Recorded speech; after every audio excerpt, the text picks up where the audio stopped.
Hello, I'm Casey Aiken, and this is 21 This Week. Coming up next, hidden proposal by Governor Moore will raise home buying costs approximately $500. How vulnerable is the Maryland electric grid?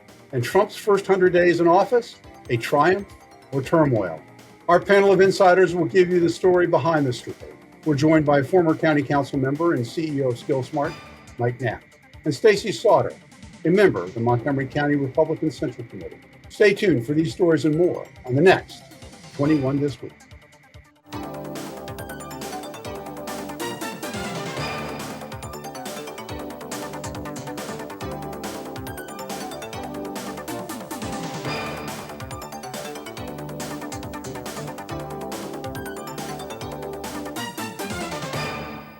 Despite a known $3 billion deficit, state leaders increased taxes and shifted costs to counties while claiming to support affordable housing.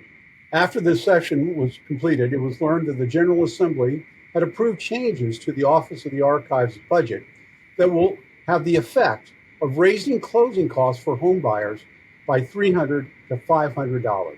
Stacey, this issue has gotten little attention. The Maryland State Archives, an office that reports directly to the governor, will begin charging 20 cents per page to view or print land records on Maryland land records, a service that was previously free. Not even DC does this, Stacey. This is a real change here. The fee comes despite existing public funding through the Land Records Improvement Fund and state transfer taxes. What's going on here? Casey, this has to do with our leadership, if you want to call it that, because I don't even think that they're leaders. I feel like they're political survivors and opportunists. And this is what you get with one-party rule. When only one side controls the agenda, dissenting voices are silenced, and this is the kind of thing that you get. There's a lack of transparency here. I didn't even know about this issue until yesterday when I had a settlement. I'm a realtor, and the title attorney told me about it. And for the viewers out there, they need to understand that when they buy or sell a property, the title attorney needs to do what is the equivalent of an x-ray on a property to make sure that there are no liens or encumbrances on it, what we call clear title, Casey, as you well know. They do this by an in-depth research via those land records, which heretofore, as you just mentioned, have been free. But this research protects the consumer by keeping the risk of failure or future liability and lawsuits to a minimum. Now, that doesn't mean that attorneys will stop doing their due diligence. It's just going to cost them more money. And this gets passed on to the consumers. So how does this tie into affordable housing? It doesn't. You know, one of the big issues that you had mentioned before, this is bad. It's bad for the economy. It's bad for affordable housing. And it's really, I think, unfair the way that they went about it. So, Mike, I'm going to lead to you, but I'm going to give one general comment about this. This is a perfect example of the law of unintended consequences, because the General Assembly was looking for a way to raise funds. But the most alarming part of this, there were no public hearings, no input from stakeholders like realtors, lawyers, abstractors, bankers. There was a closed-door budget meeting and a budget footnote decision between the governor's office and the General Assembly. This, they want to find additional funding, but all of this is going to be done is passing additional costs onto the home buyer. I would just say, first of all, I think we'll revisit the concept of inability to voice dissent later on in the broadcast when we get to other topics that we'll address. You can dissent all you want, Mike. No, I know I can, but the notion between parties. The reality, I think, here, though, I think the part that we're struggling with is, and I can't disagree that the legislature had a $3 billion hole that they were trying to address. To your point, Casey, oftentimes when they do this, and in the 25 years I've been watching and paying attention, they oftentimes those budgets come down to the closed door discussions at the very end, and a lot of things happen in the room that come out later and go, wow, that was interesting. I think one of the real challenges that we are confronting is, and I think the state has a challenge. We didn't really address the $3 billion. So they raised taxes. I think the sales tax on IT services is going to really come back and bite people in the butt. I think it's going to have a very significant impact on our state economy. I think the provision you're discussing, and I just don't think that there is a broad understanding of the impact of decisions on businesses. And I don't think that we have enough people in our legislature who actually come from a business background that can bring that perspective to the table. And as we've talked on this show previously, I mean, one of the vice chairs of the committee, who was a Democrat, who has an IT business, is actually having to move his company from Southern Maryland across the river into Virginia in order to remain competitive and keep his contracts. And I think that is a real challenge. Clearly the state and our leadership have to have a better understanding of the implications of what they're doing. And quite honestly, even the cuts were really just passing resources, passing responsibilities back to the local jurisdictions, and then giving them the ability to increase their taxes locally to be able to then cover the cuts that they just cut, which weren't really cuts. So, I mean, there was a lot of moving around this year, but I don't think much that actually really benefits the state and allows us to grow, unfortunately. Yeah, Mike, you bring up a great topic and about the sales tax on IT services. There were hearings both in the Senate and the House. I testified before the House committee on that day because our industry had a proposed tax on it. But there were 7 hours of testimony in each chamber, and it allowed the stakeholders the opportunity to point out what these costs were going to be and how they would impact the general public. In this instance, there were no hearings.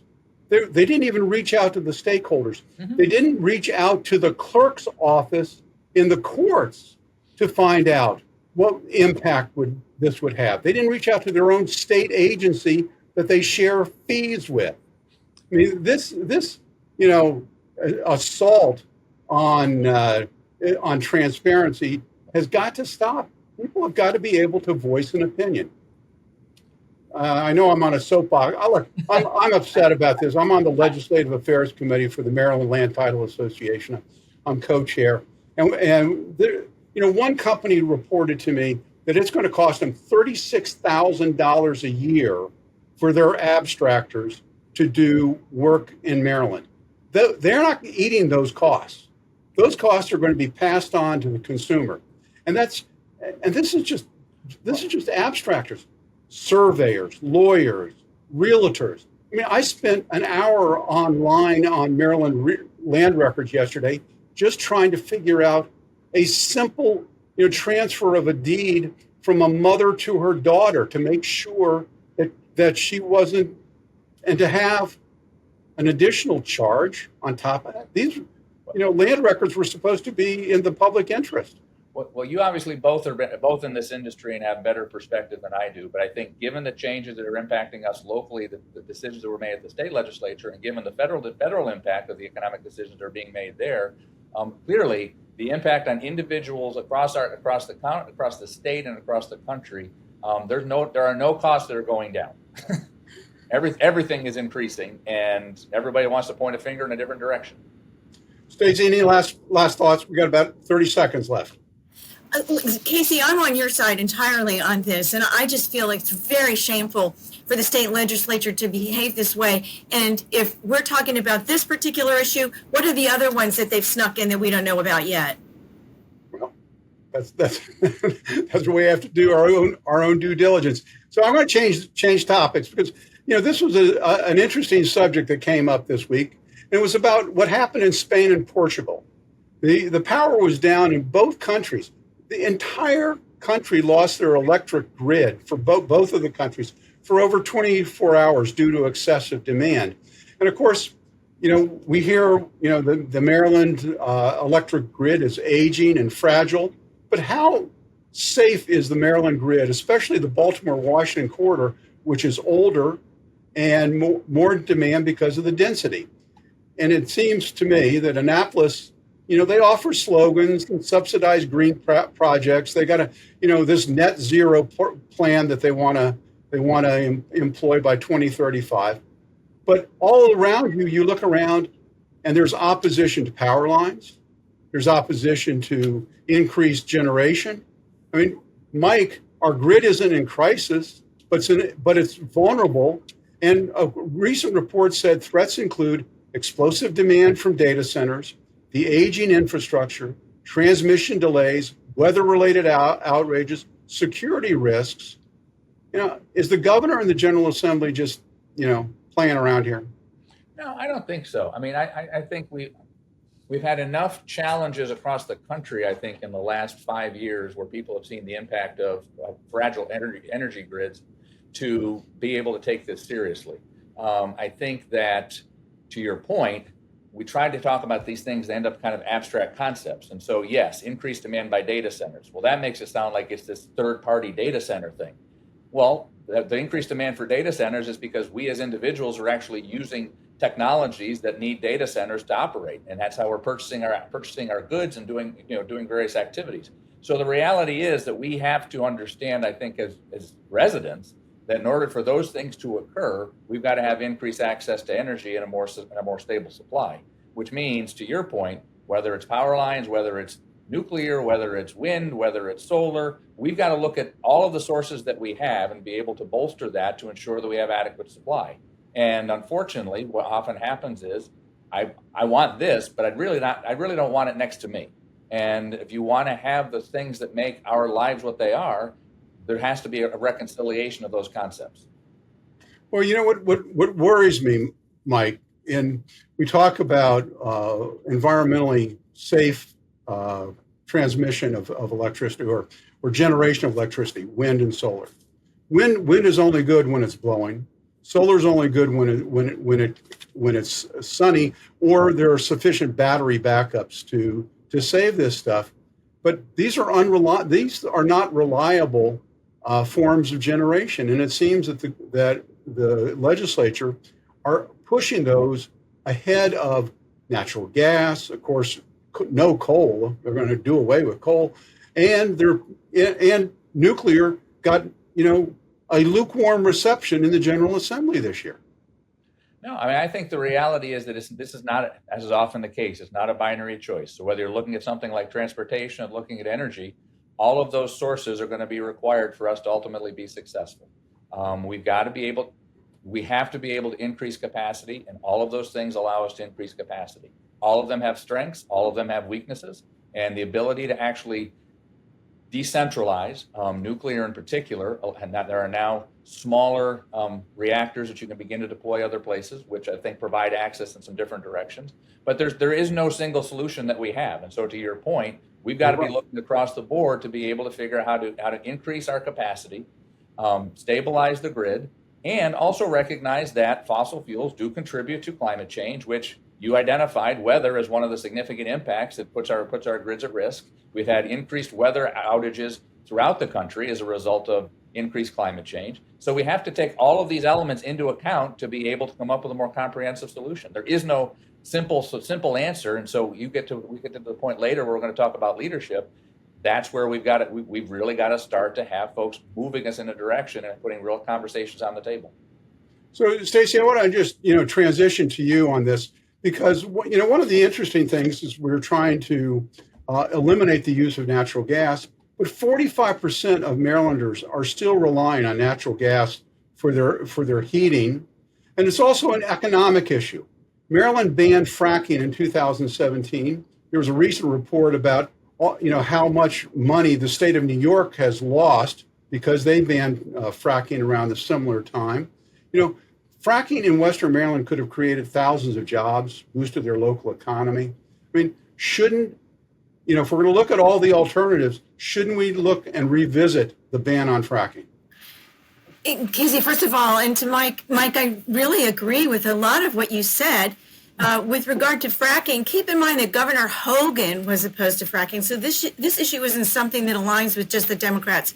Personally, I believe Maryland made the right decision in 2017 to pause and evaluate fracking before charging ahead, especially since it was happening at the headwaters of the Potomac River.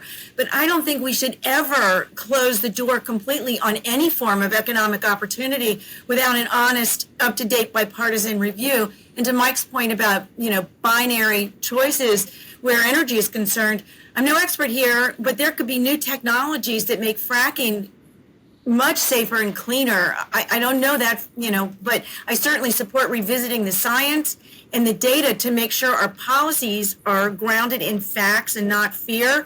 Western Maryland, where the fracking was taking place, has long been economically left behind, and we owe it to those communities to explore responsible ways to bring in jobs and investment without compromising the health of our land and the water.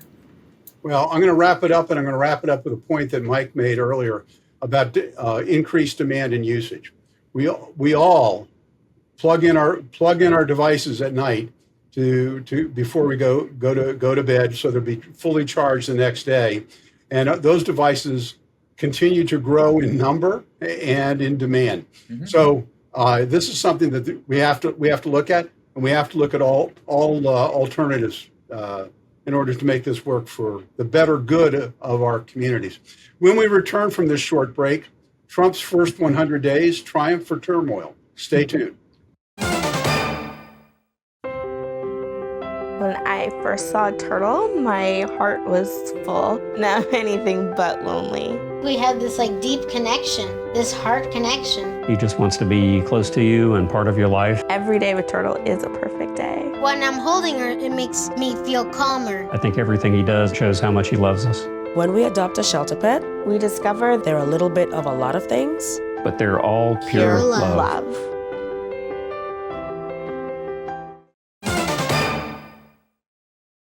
And welcome back.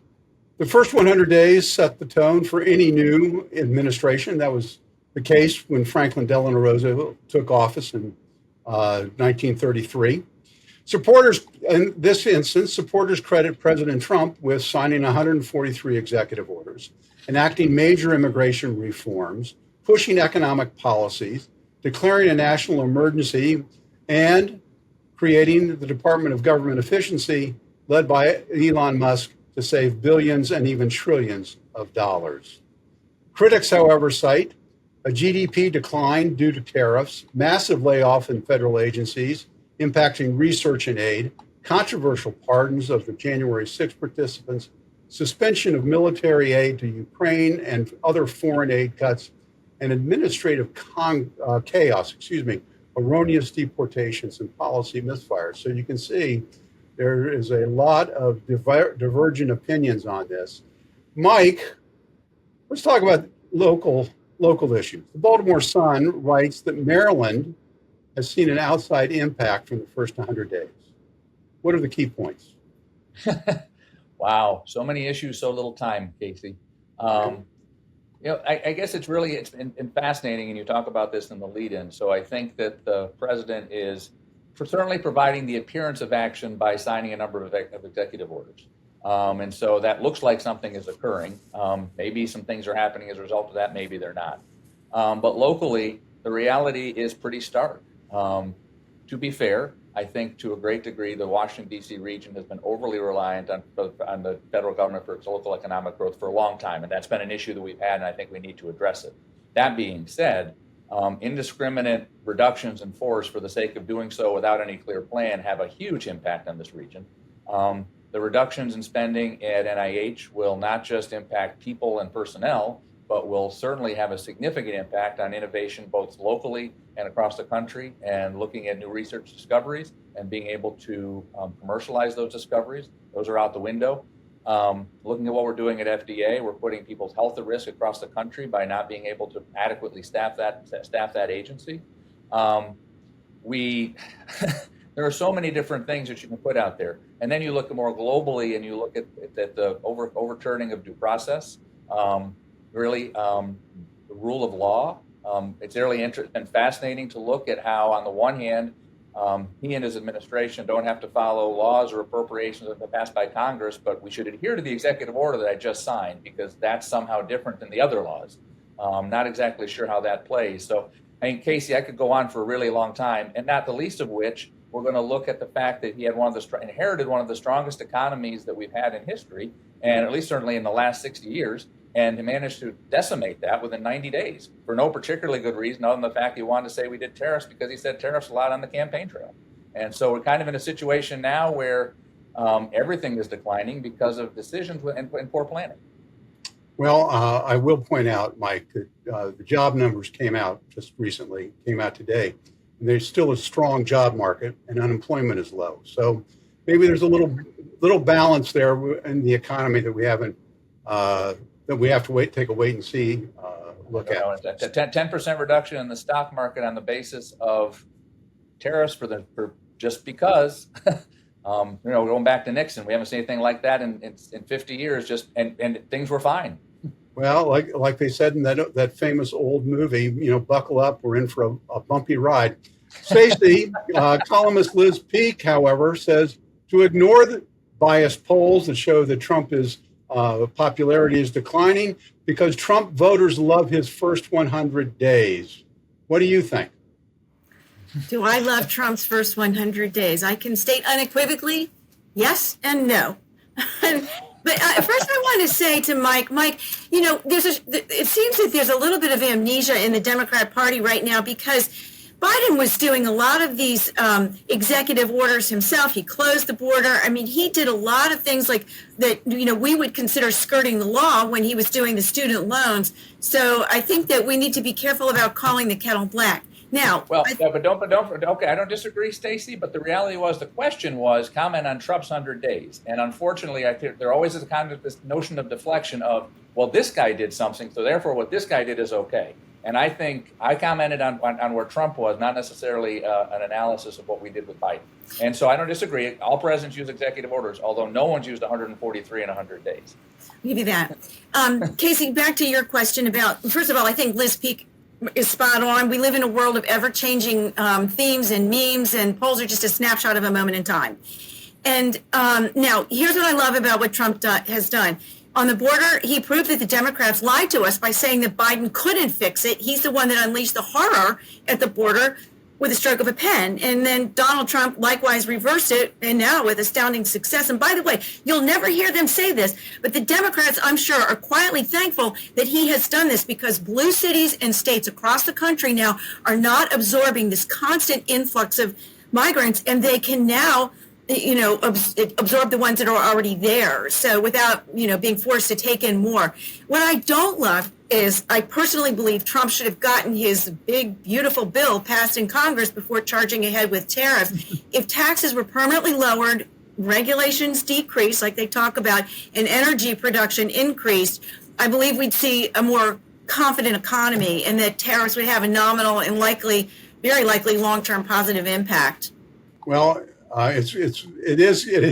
We can pick and choose. I mean, I think particularly in our area where we've seen so much turmoil for friends of ours who have lost their jobs, it's very difficult to take a long-term approach and a long-term view that hopes that things will get better. We've unfortunately run out of time. You both made great points. There's a lot to digest, and this issue is going to be here before us for at least another 3.5 years. Stay tuned for Party Shots.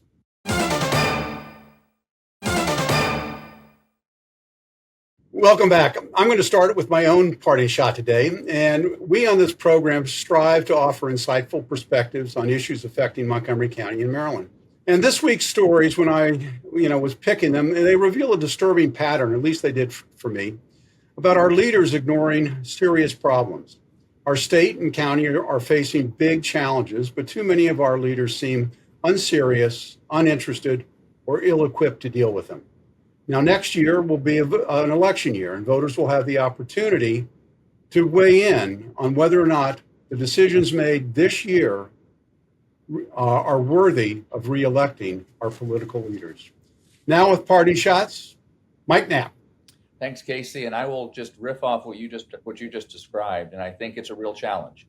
I would hope that next year, an election year, people will respond accordingly and understand what happened and vote what impacts their lives. The reality is, though, that there's very little accountability because of how the geography and our electorate is divided.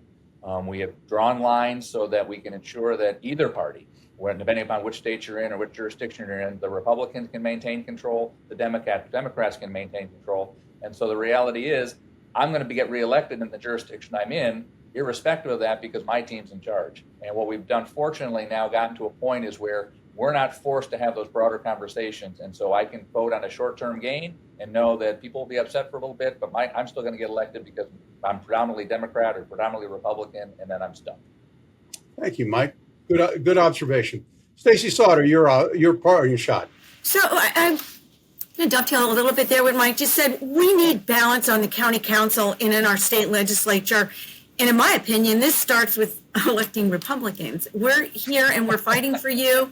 Please give us a chance to control overspending and overregulation. Otherwise, Maryland will end up making Oregon look like Florida.